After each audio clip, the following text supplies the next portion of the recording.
Alors aujourd'hui, un exercice de type exercice de question de jury hein, sur le thème du déterminant. Hein. Il y a une leçon de déterminant. Et cette leçon sur le déterminant, bon, finalement, on peut s'attendre à 3 types de thèmes hein, dans les discussions avec le jury. Le thème application du déterminant, qui est un thème assez riche, qui peut partir vers les formes quadratiques, qui peut partir vers la réduction, qui peut partir vers les systèmes linéaires. Bon, le champ des possibles. On a le thème du calcul de déterminants. Bon, peut-être moins intéressant, que je préconise pas en tant que question de jury, parce que l'oral n'est pas le moment où on va tester les capacités de calcul du candidat. Bon. Mais enfin, c'est mon avis personnel. Et surtout, le test de la bonne compréhension de la caractérisation du déterminant. En fait, le théorème fondamental sur lequel se base toute la leçon, c'est le suivant. L'ensemble des formes n linéaires alternées sur un espace vectoriel, sur encore quelconque cas de dimension n, est une droite. Voilà. Et le déterminant dans une base fixée en est un générateur. Voilà. La partie facile à démontrer du théorème, la partie, on va dire, vraiment très facile à démontrer, c'est que le fait d'être n linéaire et alterné, ça implique que cet ensemble-là, hein, cet ensemble des formes n linéaires alternées sur eux, est un espace vectoriel. Bon, oui, évidemment, et surtout de dimension inférieure ou égale à 1. Ça, c'est la partie facile. Mais il faut montrer qu'il en existe au moins un non nul. Et là, c'est pas évident. Et il faut bien avoir conscience que la chose repose sur l'existence de la signature. En fait, en gros, hein, bon, j'ai envie de dire, pas de signature, pas de déterminant, et pas de déterminant, pas de déterminant.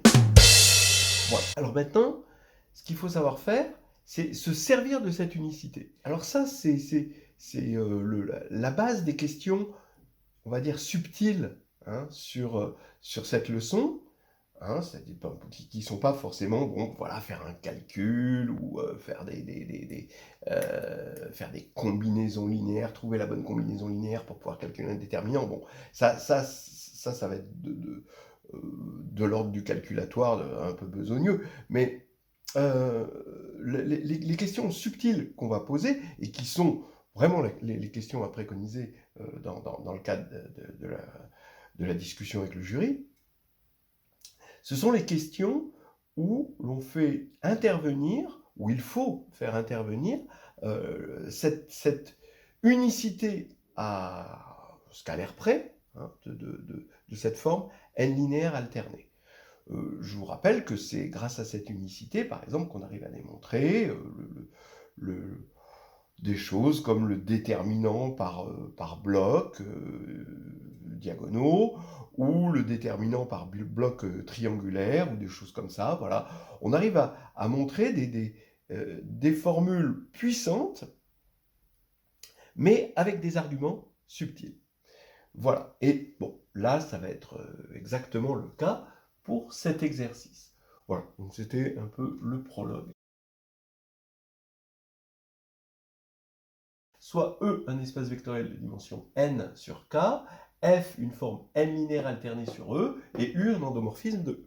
Bon, alors il faut montrer l'égalité suivante. Pour toute famille xj, bon alors j de 1 à n hein, de E, que la somme pour j égale 1 à n, alors regardez, hein, f de x1, x2 jusqu'à xj-1, là on met u de xj, et là on met xj plus 1 jusqu'à xn, hein, est égal à la trace de u, donc ça c'est bien défini, hein, ça ne dépend pas de la base, c'est un invariant, trace de u f de x1, xn. Voilà, pour montrer ça. Alors allons-y pour la solution. Hein. D'abord, c'est pas en faisant un énorme calcul qu'on va passer du membre de gauche au membre de droite. Regardons le membre de gauche. D'accord ? Voilà. C'est un truc un peu horrible. Le membre de droite est beaucoup plus simple. Et on se rend compte qu'il est sur la droite des formes n linéaires alternées sur E. Ce qui veut dire que, modulo le trace de U, pour l'instant, je peux essayer de tirer mon épingle du jeu et de dire, si j'arrive à montrer que le membre de gauche est une forme n linéaire alternée, alors j'aurais au moins démontré qu'il existe un lambda tel que le membre de gauche est égal à lambda f de x1 jusqu'à xn. Bon, alors ça c'est déjà la première idée à avoir, et je pense que le jury peut attendre du candidat de sortir cette idée.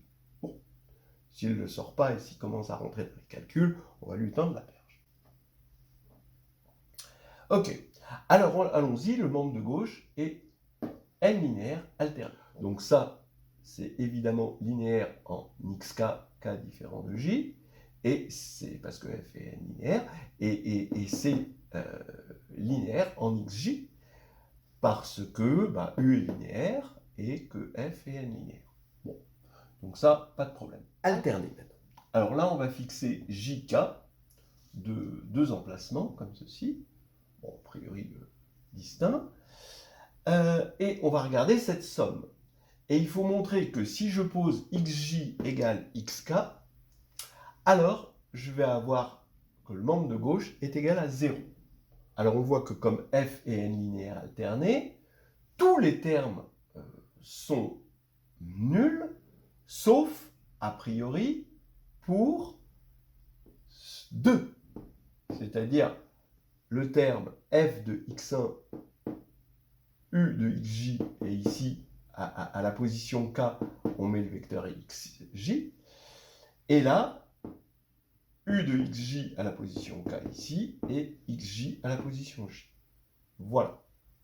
Après, tous les autres termes, ils sont nuls directement parce que la forme est alternée.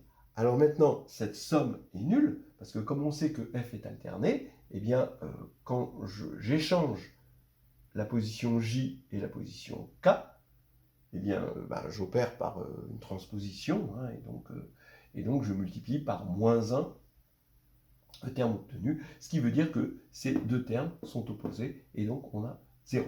Hein, c'est juste parce que f est alterné. Donc, bref, le membre de gauche est bien n linéaire alterné, ce qui me permet d'avoir que le membre de gauche est égal à lambda fois f de x1, xn, pour un certain lambda, dans le cas que j'ignore pour l'instant.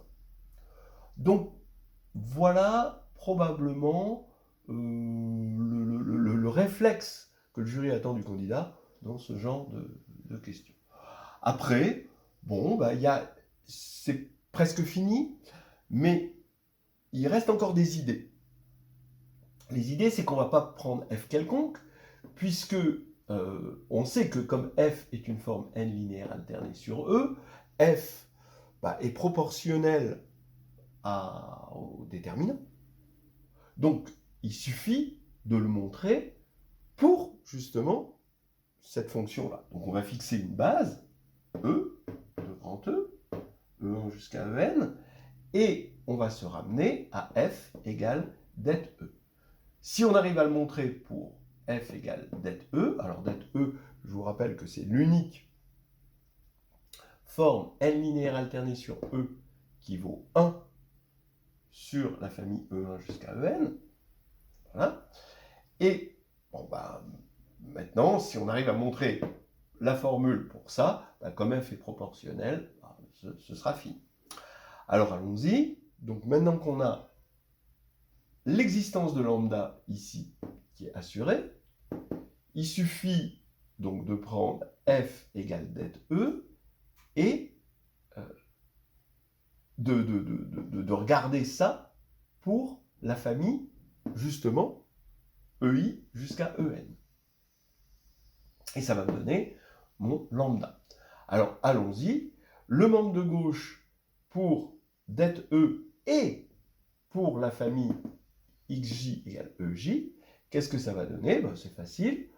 On va calculer EF de, donc det de E1, EJ-1, U de EJ, EJ plus 1, EN.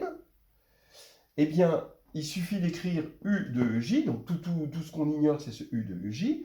Donc on va écrire la matrice de U dans la base E, c'est UIJ. Et U de EJ, par définition, ça va être UJJ-EJ. Donc ça, c'est le terme en EJ. Et après, il y a les autres termes en EI. D'accord? Mais, qu'est-ce qu'on a?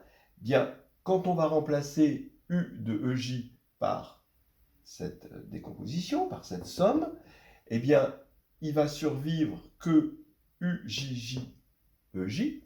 Donc ici, je vais avoir E1, EJ-1, UJJ-EJ, EJ plus 1, EN. Parce que comme F est n linéaire alterné, eh bien, ces termes-là vont disparaître de la somme. Voilà. Et maintenant, encore, comme c'est n linéaire, je peux sortir le UJJ et j'ai ici juste ma base. Et donc, par définition du déterminant, eh bien, ça va faire 1. Donc, il ne reste plus que UJJ. Donc, le membre de gauche, pour ce F-là, et appliqué à la base EJ, ça va être la somme des UJJ. Donc, c'est ce qu'on appelle la trace de U.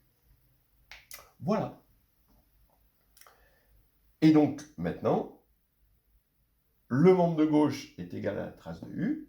Le membre de droite, ben, évidemment, le membre de droite, ici, on applique le déterminant indice E à E1 jusqu'à En.